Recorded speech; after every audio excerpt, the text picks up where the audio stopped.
রেমাকেলেঙ্গা বন্যপ্রাণী অভয়ারণ্যে এই উপজাতিরা আলু, এটা কি আলু?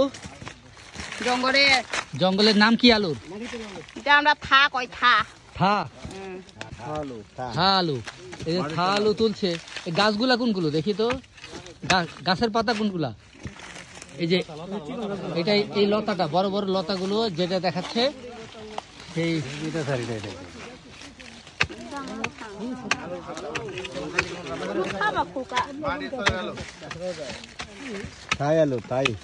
আলু তোলা হচ্ছে, থা আলু।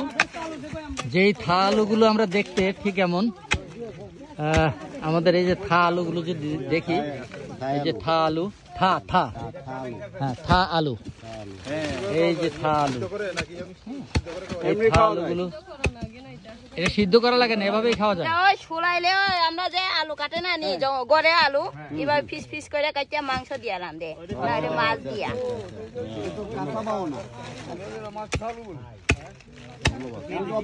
আপনারা কোন সম্প্রদায়? আপনারা কি ত্রিপুরা? ত্রিপুরারা থা আলু সংগ্রহ করছে রেমাকেলেঙ্গা বন্যপ্রাণী অভয়ারণ্য থেকে। ধন্যবাদ সকলকে।